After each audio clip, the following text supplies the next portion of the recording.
இந்த திட்டத்திற்கு ஏறத்தாழ 5000 ஏக்கர் கணக்கு நிலம் தேவைப்படுகிறது. அதுல 1200 அளவிலான ஹெக்டர்ஸ் அளவிலான நிலம் தான் கையகப்படுத்தப்பட்டிருக்காங்க.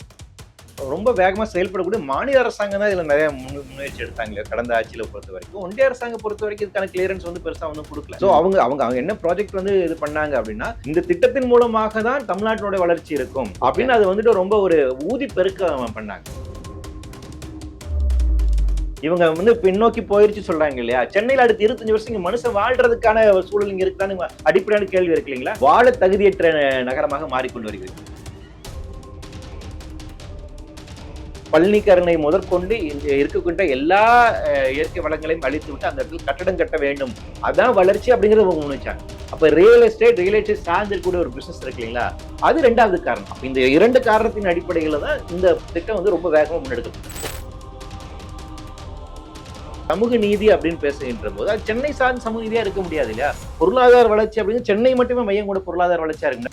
அனைத்து மக்களுக்குமான வளர்ச்சியாக இருக்க வேண்டும் இல்லையா? கண்மூடித்தனமான அர்பனைசேஷன் மிகப்பெரிய பிரச்சனையில தான் போய் முடியும். அப்போ ஒரு எக்கோ சென்ட்ரிக்காக இருக்கக்கூடிய கிரீன் அர்பனைசேஷன் நம்ம வந்து பேச வேண்டிய ஒரு காலகட்டத்துல இருக்கும். அந்த பார்வையோடு நம்ம முன்னெடுக்க வேண்டிய ஒரு தேவை இருக்கு.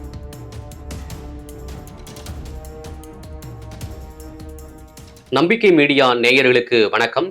இன்று நாம் சந்திக்க இருக்கக்கூடிய சிறப்பு விருந்தினர் பூ உலகின் நண்பர்களின் அமைப்பை சார்ந்த திரு வெற்றி செல்வன் அவர்கள். சார் வணக்கம். சார் வணக்கம். இன்னைக்கு சட்டமன்றத்துல முதலமைச்சர் திரு ஜோசப் விஜய் அவர்கள் பலராலும் எதிர்பார்க்கப்பட்ட பரந்தூர் பன்னாட்டு விமான நிலையம் திட்டத்தை வந்து ரத்து செய்திருக்காரு. தொடர்ந்து அதற்கு எதிராக நீங்களும் களமாடி கொண்டிருந்தீங்க. இது எப்படி பாக்குறீங்க? வரவேற்பு தக்கதா? வரவேற்கக்கூடிய ஒரு நிகழ்வாக தான் வந்து பார்க்கிறேன். என்றால் தமிழக வெற்றி கழகம் அப்படிங்கிற அந்த கட்சியை துவங்கிய பின்பாக அவர்கள் எடுத்த முதல் அரசியல் நிகழ்வாக எது செய்தாங்க அப்படின்னு பார்த்தீங்கன்னா, இந்த பரந்தூர் விமான நிலைய திட்டத்துக்கு எதிரான போராட்டத்தில் கலந்து கொண்டார். திரு விஜய் அவர்கள் கட்சி அறிவித்து அவங்க மாநாடெல்லாம் நடத்தினாங்க. ஆனால் முதல் ஒரு அரசியல் நிகழ்வாக மக்களுடைய ஒரு குரலாக அவரோடு சேர்ந்து ஆதரவு தருகின்ற ஒரு நிகழ்வாக இதுதான் முதலாக செய்தார். ஸோ அப்போ அவங்க கொடுத்த ஒரு வாக்குறுதி அப்படிங்கிறது என்ன அப்படின்னா, நாங்கள் வெற்றி பெற்று வந்தால் நிச்சயமாக இந்த திட்டத்தை வந்து வித்ட்ரா பண்ணுவோம். அது குறித்தான தீர்மானங்களை அவங்க நிறைவேற்றினாங்க. அவங்க தொடர்ச்சியாக அவங்களோட அரசியல் மாநாடுகள் எல்லாமே அந்த வகையில் அவர்கள் கொடுத்திருக்கக்கூடிய வாக்குறுதியை இப்ப நிறைவேற்றிருக்கார்கள் அப்படின்னு நம்ம பார்க்கலாம். சரி, இது வந்து பலராரும் வந்து எதிர்க்கப்படுது. ஏன்னா வந்து 110 விதியின் கீழ் கொண்டாந்து ஆலோசிக்காமல் அவர் தாந்தோன்றித்தனமா இந்த முடிவை எடுத்துட்டாரு அப்படின்ற போல திமுகவுடைய முன்னாள் அமைச்சர் தங்கம் தென்னரசு எல்லாம் சொல்றாரு. இதை எப்படி பாக்குறீங்க? ஏன் இந்த தன்னிச்சையான முடிவு விஜய் எடுக்கிறார்? இல்ல, இது தன்னிச்சையான முடிவு இல்ல. அவங்க எலெக்ஷனுக்கு முன்னாடியே தாவேகா தங்களோட நிலைப்பாடை உறுதி செஞ்சுட்டாங்க. இதுதான் இருக்க போகுது.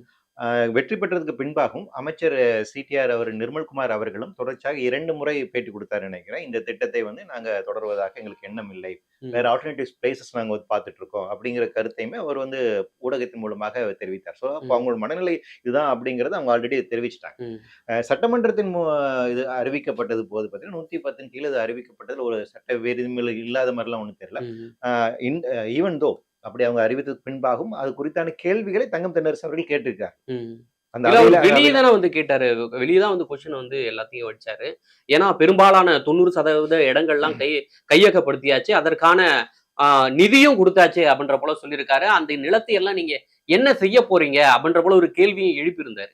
இல்ல, எதிர்கட்சியாக அவர்கள் இந்த கேள்விகளை வந்துட்டு மீண்டும் சட்டப்பேரவையில் இருப்பாங்க. அதுக்கான ஒரு வாய்ப்பு இருக்கு, அதுக்கான இருக்கு. நாம கேட்கறதுனா அதே தங்கம் தென்னரசு அவர்களிடம் நம்ம வைக்கக்கூடிய கேள்விகள் அப்படிங்கிறது என்னன்னா, மக்கள் வைத்த கேள்விக்கு அவர்கள் பதிலளித்து விட்டார்களா? கடந்த முறை அவர்கள் ஆட்சியில் இருந்த ஒரு காலகட்டத்துல மக்கள் வைத்த ஒரு கேள்வி இருக்குங்களா? இப்ப இந்த திட்டத்தை பொறுத்த வரைக்கும் என்னன்னா 90% வந்து ஒர்க் முடிஞ்சிருச்சு, ஐ மீன் 90% நிலம் கையகப்படுத்தியாச்சு அப்படிங்கிறது தவறான தகவல். இந்த திட்டத்திற்கு ஏறத்தாழ 5000 ஏக்கர் கணக்கு நிலம் தேவைப்படுகிறது. அதுல 1200 அளவிலான ஹெக்டர்ஸ் அளவிலான நிலம் தான் கையகப்படுத்தப்பட்டிருக்காங்க. மீதி ஒரு 1000 ஏக்கர் வந்து பாத்தீங்கன்னா வந்துட்டு நீர்நிலைகள். ஸோ அரசு புறம்போக்கு மற்றும் நீர்நிலைகள் அதையுமே அவங்க கணக்கில் எடுத்துக்கிறாங்க. ஸோ அதை நீங்க நிலத்தை கையகப்படுத்த சொல்ல முடியாது. பிரைவேட் லேண்ட்ஸை வந்துட்டு எவ்வளவு அக்வயர் பண்ணிருக்காங்க அப்படின்னா கிட்டத்தட்ட ஒரு 1200 ஏக்கர்ஸ் மட்டும் தான் அக்வயர் பண்ணிருக்காங்க. அப்போ இது வந்து 90% அப்படின்னு நம்ம எடுத்துக்க முடியாது. அதுவே முதல்ல தவறான ஒரு தகவல். அப்புறம் இரண்டாவது தங்கம் தென்னரசு அவர்கள் கூறுவது கரெக்ட் தான். ஒரு பர்பஸ்க்காக நீங்க லேண்ட் அக்வயர் பண்றீங்க அப்படின்னா அது வந்து வேற பர்பஸ் இது பண்ணக்கூடாது அப்படின்னு, அது எந்த திட்டத்திற்காக அப்படிங்கிற ஒரு கிளாஸஸ் வந்துட்டே இருக்கு. ஆனால் அதே சட்டம் என்ன சொல்லுது அப்படின்னா, நீங்க நிலத்தை கையகப்படுத்துகின்ற போது ஒண்ணு பொசஷன் நீங்க வந்து எடுத்திருக்கணும். 2வது அவங்களுக்கான இழப்பீடு குடுத்திருக்கணும். அப்படிதான் அந்த அரசை வைத்துக் கொள்ள முடியும். ம். இல்லை என்றால் நீங்க அந்த உரிய நபர்களிடம் திருப்பி கொடுத்துவிடலாம். அந்த அந்த திட்டத்திற்காக அது பயன்படுத்தப்படவில்லை என்றால் நிலத்தை நீங்கள் திருப்பி கொடுத்து விடலாம். ம். அந்த வாய்ப்பு இருக்கு. அப்ப அதையும் நீங்க எக்ஸாமின் பண்ணணும். இந்த இடத்துல வந்து. அப்ப என்ன வாய்ப்பு இருக்குன்னா, அப்ப சட்ட ரீதியாக இதுக்கு ஆல்டர்னேட்டிவ்ஸ் அப்படிங்கிறது இருக்கு. அதனால இது நிலத்த கையகப்படுத்திட்டாங்க, உடனே திருப்பியே குடுக்க முடியாது அப்படின்னு அவர் சொல்லக்கூடிய அந்த வாதம் இருக்குல்ல, அது வந்து ஒரு தவறா விடும். இது எல்லாத்தையும் விட முக்கியமான விஷயம் என்னென்றால், பரந்தூர் விமான நிலைய திட்டத்துக்கு பொறுத்தவரைக்கும், இன்று அளவிலும் ஏர்போர்ட் அத்தாரிட்டி வந்து கிளியரன்ஸ் குடுக்கல. ம். இதுக்கான இந்த கிரீன்ஃபீல்ட் ஏர்போர்ட் பாலிசி ஒண்ணு இருக்குது. அதுல இன் பிரின்சிபல் கிளியரன்ஸ் வந்து குடுத்திருக்காங்க. சைட் கிளியரன்ஸ் வந்து குடுத்திருக்காங்க. இன்னும் டெக்னிக்கல் ஃபீஸிபிலிட்டி ஸ்டடி வந்து முடிக்கல. என்விரான்மென்ட் இம்பாக்ட் அசஸ்மென்ட் செய்யல. சுற்றுச்சூழல் அனுமதி அப்படிங்கிறது வாங்கப்படவில்லை. ஏர்போர்ட் அத்தாரிட்டி கிளியரன்ஸ் எல்லாம் வாங்கல. இந்த சயின்டிபிக் ப்ராசஸ் எல்லாம் இருக்கு.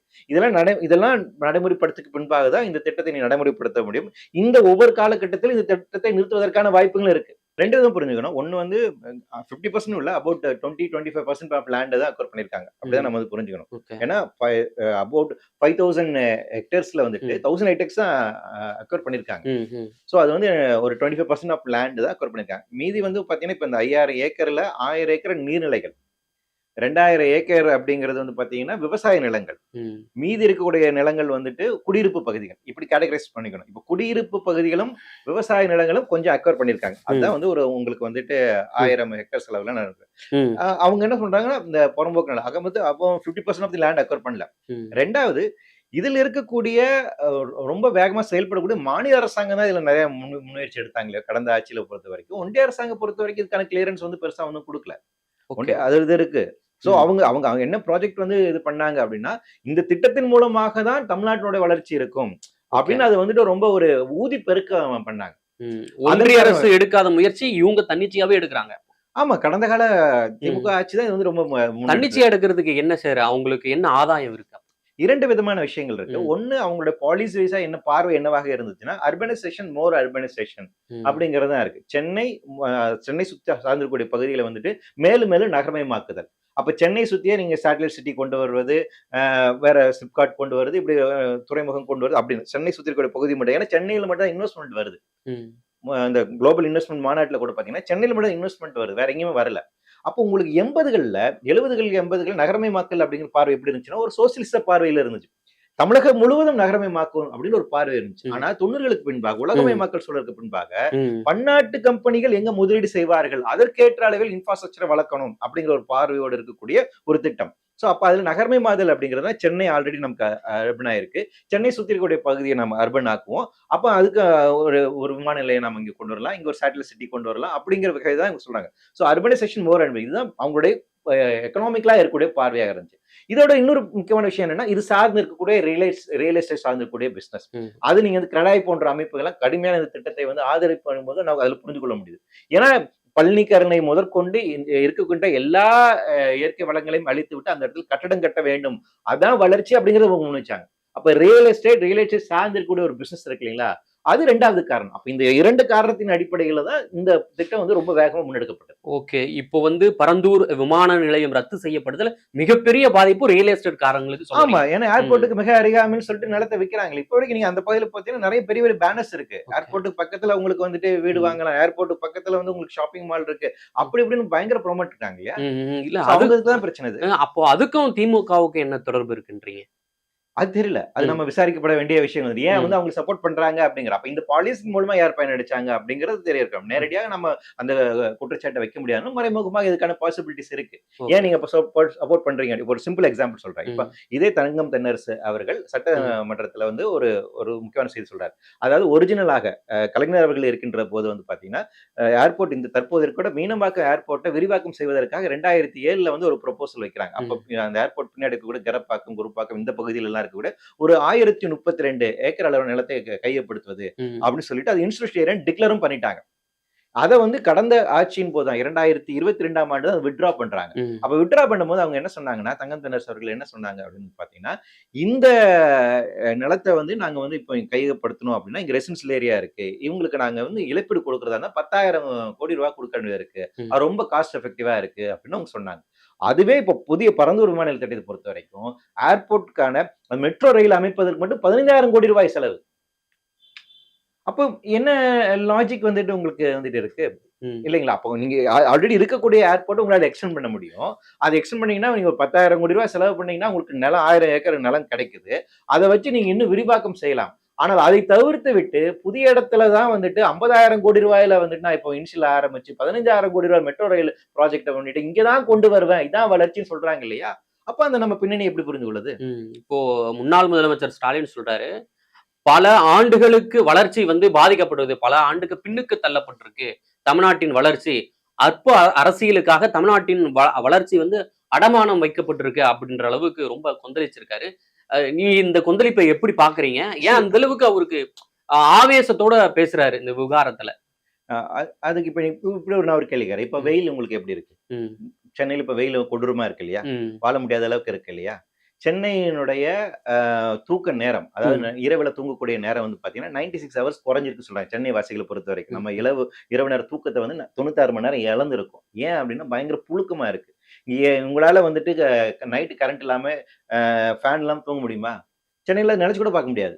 இல்லைங்களா? சென்னை இத்தனைக்கும் கடலோர மாவட்டம். ம், ம், கடல் சார்ந்திருக்கக்கூடிய இடத்துல நம்ம இருக்கிறோம். நமக்கு ஈவினிங் சீ பிரீஸ் வரணும். ஈவினிங் கூலா இருக்கணும். நமக்கு ஃபேன் இல்லாம தூங்குற அளவுக்கு இருக்கக்கூடிய டெம்பரேச்சர் தான் சென்னை இருந்துச்சு. இன்னைக்கு ஃபேன் இல்லாம நம்ம தூங்க முடியாத நிலைமைக்கு மாறி இருக்கோம். அதுக்கு காரணம் என்னன்னா, சென்னையினுடைய பில்டப் ஏரியாக்குள்ள 97% வந்து பில்டப் ஏரியா தான் இருக்கு. ம், 3% தான் இங்க கிரீனரி இருக்கு. ம், பசுமை சார்ந்திருக்கக்கூடிய பரப்பு அப்படிங்கிறது இருக்கு. அப்போ கான்கிரீட்டும், சிமெண்ட்டும் அதிகமாக இருக்கக்கூடிய இடமா சென்னை இருக்கு. ம், பயங்கர ஹாட்டஸ்ட் சிட்டியா வந்து மாறிட்டு இருக்கு. ம், ம், அப்ப சென்னை வந்துட்டு ஒரு வகையில வாழ தகுதியற்ற நகரமாக மாறிக்கொண்டு வருகிறது. ம், சென்னையில ஏசி இல்லாம, ஃபேன் இல்லாம நீங்க வீட்டுக்குள்ள இருக்க முடியாது. 11 மணிலேருந்து 3 மணிக்கு வெயில் இனிமேல் திரிய முடியாது. ம், வெயில் ரொம்ப கொடூரமா இருக்கும். 40°C இருந்தா எப்படி இருக்குமோ, அந்த வெயில நாம இப்ப எதிர்கொண்டுட்டு இருக்கோம். ம், அதிக வரக்கூடிய காலகட்டம் இன்னும் அதிகரிக்கக்கூடிய வாய்ப்பு இருக்கு. அப்ப என்னன்னா, இன்னைக்கு எல்னினோ வருஷம் சொல்றாங்க. எல்னினோட தாக்கம் இன்னும் அதிகமா இருக்கு. அப்ப இந்த இயல்பு இருக்கு இல்லைங்களா? சென்னையை அர்பனைசேஷன் ஆனதோட விளைவு என்ன ஆயிருக்குங்கிறத நீங்க பார்க்கணும். இவங்க வந்து பின்னோக்கி போயிருச்சு சொல்றாங்க இல்லையா? சென்னையில அடுத்து 25 வருஷம் இங்க மனுஷன் வாழ்றதுக்கான ஒரு சூழல் இங்க இருக்குதான்னு அடிப்படையான கேள்வி இருக்கு இல்லைங்களா? சென்னையினுடைய பாப்புலேஷன் டென்சிட்டி பெர் ஸ்கொயர் மீட்டருக்கு வந்துட்டு பாத்தீங்கன்னா, ஸ்கொயர் கிலோமீட்டருக்கு வந்து பாத்தீங்கன்னா, ஏறத்தாழ 44,000 பேர் இருக்காங்க. அப்போ ரொம்ப திக்லி பாப்புலேட்டட் சிட்டியா வந்து நம்ம வந்து மாறிட்டு இருக்கோம். பயங்கர வெப்பம் இருக்கக்கூடிய நகரமா இருக்கும். சென்னை இன்னும் ஓரளவுக்கு பாதுகாப்பா இருக்குன்னா, சென்னை சுத்தி இருக்கக்கூடிய பகுதியில ஓரளவுக்கு பசுமை பரப்பு இருக்கு. நமக்கு கொசத்தலையாறு இருக்கு, அடையாறு இருக்கு, கூவம் இருக்கு. இந்த நதிகள் சார்ந்து இருக்கக்கூடிய நீரலைகள் இருக்கு. இதெல்லாம் சேர்ந்துதான் சென்னையினுடைய வெள்ள வடிகாலுக்கான இருக்கக்கூடிய பகுதியாக செயல்படுகின்றது. ம், சென்னைக்கான ஒரு கூலிங் மெக்கானிசம் செயல்படுது. இப்ப நீங்க இதெல்லாம் சுத்தி இருக்கக்கூடிய இந்த பகுதியெல்லாம் அழிச்சுட்டு, இங்கேயும் நாங்க கான்கிரீட் கொண்டு வருவோம், இங்கேயும் நகரமயமாக்குறோம் அப்படின்னா, சென்னை வாழ தகுதியற்ற இடமாக மாறிவிடும். அதத்தான் நாங்க சொல்றோம். அப்ப எக்காலஜிக்கல் ஆஸ்பெக்ட்ல இருந்து பார்த்துக்கோங்க. அடுத்த 25 ஆண்டுகள் நீங்கள் வெறும் ஜிடிபி மட்டும் கணக்கீடு பண்றீங்க. ம், ஜிடிபி அப்படிங்கிறது நாட்டினுடைய வளர்ச்சிக்கான இண்டிகேட்டர் கிடையாது. அது சில நபர்களுடைய வளர்ச்சிக்கான இண்டிகேட்டர்ஸ். இங்க எல்லா மக்களுக்குமான இண்டிகேட்டர் அது கிடையாது. ஹாப்பினஸ் இண்டெக்ஸ்னு ஒண்ணு இருக்கு. அதுல நீங்க வளர்ந்திருக்கீங்களா அப்படின்னு பார்க்கணும். ம், என்விரான்மென்ட் பெர்ஃபார்மன்ஸ் இண்டெக்ஸ்னு ஒண்ணு இருக்கு. அதுல நீங்க வளர்ந்திருக்கீங்களா அப்படிங்கிறது பார்க்கணும். அதில் சார்ந்து இருக்கக்கூடியதான் வளர்ச்சியா நாம எடுக்கணும். அப்ப 25 ஆண்டுகளுக்கான உங்களுக்கான வளர்ச்சி அப்படிங்கிறது தான் சென்னையில மக்கள் உயிர் வாழ்வதற்கான இருக்கக்கூடிய கட்டமைப்பை நம்ம வச்சிருக்கோமா? ம், அதுக்கு இது உதவி செய்யுமான்னு கேட்டீங்கன்னா, நிச்சயமா செய்யாது. அது பாழ்படுத்தும். நீங்க பரந்தூர் மாநிலத்துக்கு கொண்டு வரீங்க அப்படின்னா, அந்த 5000 ஏக்கர் அப்படியே போகுது. அது சுத்தி இருக்கக்கூடிய ஏரியா எல்லாமே கான்கிரீட்டா வந்துட்டு மாறும். அப்ப திருவள்ளூர், காஞ்சிபுரம், செங்கல்பட்டு இந்த 3 மாவட்டங்களும் ஹைலி அர்பனைசேஷன் ஆகும். அங்க இருக்கக்கூடிய விவசாய நிலங்கள் அத்தனையுமே வந்து போயிடும். அப்படி ஆயிருச்சுன்னா, எல்லாமே வந்து வெப்பம் அதிகமா இருக்கக்கூடிய இடமா மாறும். அர்பன் ஹீட்டிங் எஃபெக்ட்னு சொல்லுவாங்க. இப்ப ஓகே. ஆல்ரெடி சென்னை ஹீட்ட உள்வாங்கிட்டு இருக்கு. ம். அப்ப சுத்தி சுத்தி ஹீட்ட உள்வாங்கி வச்சுட்டு இருக்குன்னா, நீங்க நகரத்துல எப்படி வாழ முடியும்? அப்ப அடுத்த 25 ஆண்டுகள் நம்ம இப்படிப்பட்ட நகரத்தை உருவாக்குவதற்கான வேலைகள் தான் செய்ய போறோமாங்கிறது கேள்வி. ம். இப்போ நீங்க தொடர்ந்து அ அர்பனைசேஷன் ஆயின்னு இருக்கு. சென்னை வாழ தகுதியற்ற நாடா மாறின்னு இருக்கு அப்படின்ற போல தொடர்ந்து சொன்னீங்க. ஆனா விஜய் அவர்களும் வந்து மீனம்பாக்கம் விமான நிலையத்தை விரிவுபடுத்துறது தானே சொல்றாரு. அப்போ அந்த பிரச்சனை வராதுங்களா? அப்பவும் அதே பாப்புலேஷன் அதே 30 மில்லியன் கிட்ட 30 லட்சம் பேர் கிட்ட டிராவல் பண்ணுவாங்க அப்படின்ற போல சொல்றாரு. அதனாலேயே அந்த பிரச்சனை இருக்கும்ல? உண்மதான். இப்ப ம், சென்னை பொறுத்தவரைக்கும் என்னன்னா, அந்த விமான நிலையம் பொறுத்தவரைக்கும் ம், பின்னாடி ஆல்ரெடி வேக்கன்ட் லேண்ட் இருக்கு. ம். அத நீங்க எக்ஸ்டெண்ட் பண்ணலாம். அது ஒரு ஆப்ஷன். அதுதான் விஜய் அவர்கள் குறிப்பிட்டிருக்கார். அதோட இன்னொரு விஷயம்னா, ஏன் வந்துட்டு எல்லா வளர்ச்சியும் சென்னை நோக்கி கொண்டு இல்ல அதுதான் வரீங்க? அதையும் விஜய் அவர்களும் முதலமைச்சர் இல்ல விஜய் அது அவர்களும் அது சென்னையே சொல்றாரே. அதுதான் நான் கேட்கிறேன். அ, அதுதான் நான் கேட்கிறேன். ஏன்னா பீப்பிள் சாட்டிஸ்ஃபை பண்ணணும் அப்படிங்கிற இடத்துல இருந்து அவர் வந்து பேசுறாரு. அதனால ம், இப்ப சென்னை விரிவாக்கப்படணும் அப்படி. இப்ப சென்னை ஆல்ரெடி விரிவாக்க ப்ராசஸ் இருக்கு. அது ஒரு நியூ ப்ரொபோசல் கிடையாது. இப்ப முதல்வர் சொல்லியிருக்க கூட நியூ ப்ரொபோசல் கிடையாது. ஆல்ரெடி அந்த எக்ஸ்டென்ஷன் ப்ரொபோசல் அப்படிங்கிறது இருக்கு. டெர்மினல் 3 அண்ட் 4 வந்து கட்டுமானம் செய்வதற்கான ப்ரொபோசல் ஆல்ரெடி இருக்கு.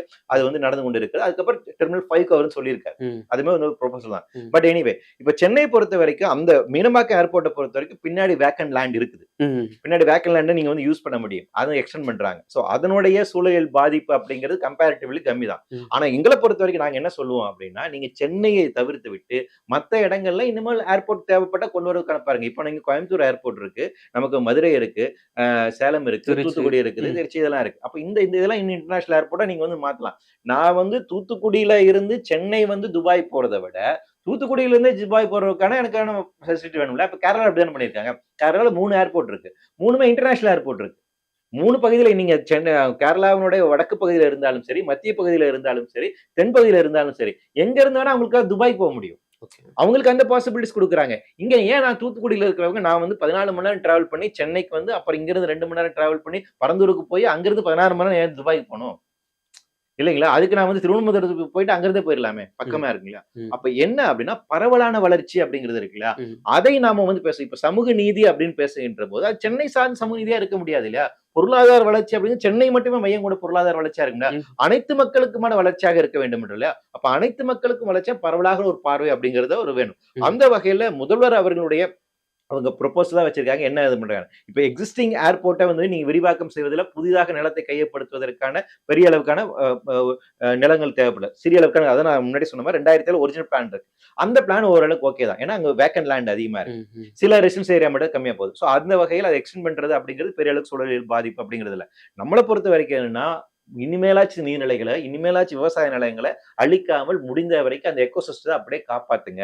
ம். அந்த எக்கோசிஸ்டம் தான் நமக்கான ஹீட் ரெசிலியன்ட்டாக இருக்கக்கூடிய, ம். இயற்கையாக இருக்கக்கூடிய அரண்களாக செயல்படுகின்றன. அதை ம். பாதுகாப்பதன் மூலமாக தான் ம். மக்களுடைய உயிர் வாழும் சூழலை பாதுகாக்க முடியும். சோ ம். அந்த வேலையில எடுத்து செய்யணும் அப்படின்னு தான் நம்ம கேட்கிறோம். இன்னைக்கு வேலையின்மை எந்த அளவுக்கு இருக்கு? இன்ஜினியரிங் படிச்சுட்டு ஏன் வந்துட்டு உங்களுக்கு சோசியல் மீடியால வந்து வொர்க் பண்ணிட்டு இருக்காங்க? ம். ஏன் வந்துட்டு கிக் ஒர்க்கர்ஸா வந்துட்டு இருக்கிறாங்க? வேலையின்மை கொடூரமாக இருக்கின்றது. இவங்க நினைச்சிட்டு இருக்காங்க என்னன்னா, இந்த மாரி இன்ஃப்ராஸ்ட்ரக்சர் வளர்க்கறதன் மூலமாக, இந்த மாரி செக்டர்ஸ் உருவாக்குறது மூலம் வேலைவாய்ப்பு அதிகரிக்குது. வேலைவாய்ப்பு அதிகப்படுத்தப்படவில்லை. அது ஆகல அப்படிங்கிறது தான் எதார்த்தமான உண்மை. ம். அது நடக்கல. நமக்கு வந்துட்டு வேலைவாய்ப்பை நீங்க அதிகரிக்க பண்ணணும்னா, ஒவ்வொரு மாவட்ட ரீதியா தாலுகா இப்ப நான் வந்து தூத்துக்குடியில இருக்கிறேன்னா, இங்கிருந்து சென்னைக்கு நான் ஏன் வந்து வேலைக்கு வரணுங்கிற கேள்வி இருக்கு இல்லைங்களா? இப்ப அது அடிப்படையான விஷயம். இப்ப மக்கள்ட்ட ஒரு ப்ரொஜெக்ஷன் என்ன இருக்கு அப்படின்னா, உங்களுக்கு விமான நிலையம் வந்துட்டா வேலைவாய்ப்பு வந்துரும் அப்படின்னு. விமான நிலையத்தின் மூலம் இந்த விமான நிலையம் பொறுத்தவரைக்கும், பரந்தூர் விமான நிலையம் பொறுத்தவரைக்கும் தனியாருக்கான விமான நிலையம். அடிப்படை அத புரிஞ்சுக்கணும். அது அதானியோ, அம்பானிக்கோ தான் போகப்போகுது. ஏன்னா கிரீன்ஃபீல்ட் ஏர்போர்ட் பாலிசி அப்படிங்கிறது விமான நிலையங்களை தனியார்மயமாக்குவதற்காக. இங்க சென்னை ஏர்போர்ட்டையும் தனியார்மயமாக்குவதற்கான ப்ரொபோசல் அப்படிங்கிறது இருக்கு. கோயம்புத்தூர், மதுரையும் தனியார்மயமாக்குவதற்கான ப்ரொபோசல் இருக்கு. அதுக்கு என்ன ஸ்டாண்ட் எடுத்திருக்கீங்கன்னு கேட்கிறேன். அப்ப அத நீங்க ஃபர்ஸ்ட் யோசிக்கணும் இல்லையா? அப்ப இருக்கிற விமானத்த முதல்ல நாம பாதுகாப்போம். ம். அப்புறம் இவ்வளவு பேர் டிராவலிங் பண்றாங்கங்கிறது கேள்வி இருக்கு. இவங்க என்ன சொன்னாங்கன்னா கடந்த கால ஆட்சியில 2037க்குள்ளாக அங்க அது தாங்க முடியாத அளவுக்கு ஒரு ரஷ் வந்துரும்ங்கறாங்க. அந்த ஸ்டாக்னட் ஆயிடும் அப்படின்னாங்க. ஆனா ஏர்போர்ட் அத்தாரிட்டி ஆஃப் இந்தியா என்ன தெரியுமா சொன்னாங்க? இந்த ப்ரொபோசல் வரும்போது நீங்க சொல்றீங்க சரி ரைட். இங்க வந்து இந்த வந்து அதாவது அந்த அந்த லிமிட்டேஷன் வந்து பெஞ்ச் மார்க் ரீச் ஆயிடும். அதாவது மக்களுடைய வரத்து பேசஞ்சர்ஸோட கேரிங் கெப்பாசிட்டி வந்து பிரீச் ஆயிடும். ம். அதனால புதிய விமான நிலையம் கேட்கறீங்க சென்னைக்கு. Okay right. ஆனா நீங்க சொல்ற மாரி அது பிரீச் ஆகலன்னா, அது எப்ப ஆகுதோ அது வரைக்கும் எனக்கு நஷ்டஈடு கொடுக்கணும்னு ஏர்போர்ட் அத்தாரிட்டி கேட்டிருக்காங்க. அதுக்கு ஒத்துக்கிட்டு வந்திருக்காங்க. ம். ம். அப்படின்னா என்ன அர்த்தம்? இப்ப எக்ஸிஸ்டிங் ஏர்போர்ட்ல இது ஃபுல் ஆயி, பரந்தூர் விமான நிலையம் வந்து அது செயல்படுகின்ற போது, இங்க வந்து ஃபுல் ஆகல. இது செயல்படுகின்ற போது அப்படின்னா, இங்க ஃபுல் ஆகுற வரைக்கும் எனக்கு நஷ்டஈடு கொடுக்கணும்னு கேட்கறாங்க. ஓ. அப்ப ஏர்போர்ட் அத்தாரிட்டிக்கு தெரியுது. ம். புதுசா வந்தாலும் இங்க ஆள் வந்துட்டு வர்றது வந்து முள்ளாகாது அப்படின்ட்டு. அதனால நஷ்டஈடுன்னு அவன் கேட்கறான். ஓகே. இல்லைங்களா? அப்ப என்னன்னா, இது எல்லாமே வந்துட்டு ஒரு இந்த இந்த டேட்டாஸ் எங்கிருந்து எடுத்தாங்க? எப்ப இந்த நம்பர்ஸ் வந்து ஃபில் ஆகும் அப்படிங்கிறது இருக்கு இல்லையா? உண்மையிலேயே வந்து நீங்க இந்த குளோபல் இன்வெஸ்ட்மென்ட்ல வந்து எவ்வளவு இன்வெஸ்ட்மென்ட் வந்துட்டு உங்களுக்கு ஏர்போர்ட் சார்ந்து வந்திருக்குன்னு சொல்லணும் இல்லையா? ம். நீங்க வந்து ஏர்போர்ட் சார்ந்து இருக்கு. சரி ரைட் ஓகே. இவ்வளவு ஏர்போர்ட் வந்தா இவ்வளவு இன்வெஸ்ட்மென்ட் எங்களுக்கு வந்திருக்கு. இவ்வளவு நாங்க ஏற்றுமதி பண்ண போறோம். அப்படிங்கறதுக்கான இது இருக்கு. அந்த டேட்டாஸ் இருக்கான்னு கேட்டேன்.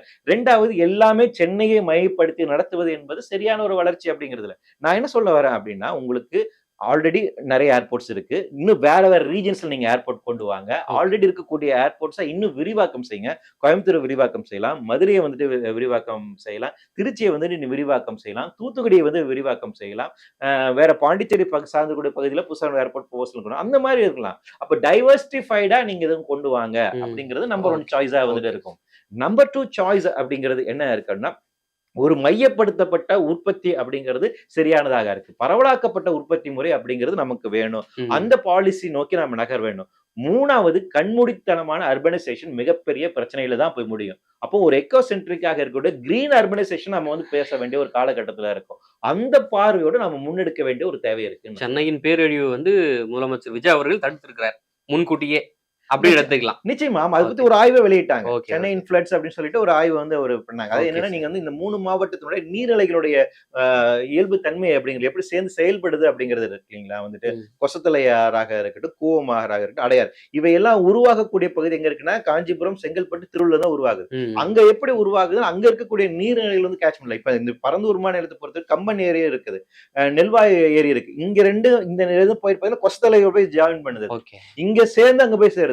இங்க அடைப்பட்டுச்சு அப்படின்னா, அங்க வெள்ளம் வந்துட்டு உங்களுக்கு சென்னைக்குள்ள தாக்கும். இது எல்லாமே இன்டர் கனெக்டா இருக்கக்கூடிய ஒரு முக்கியமான ஒரு சோ ஓகே. அந்த வகையில அது ஒரு முக்கியமான முடிவா தான் நான் பார்க்கிறேன். மிக்க நன்றி சார். பரந்தூர் விமான நிலையம் ரத்து குறித்து பல்வேறு தகவலை எங்களுடன் பகிர்ந்தமைக்கு. நன்றி.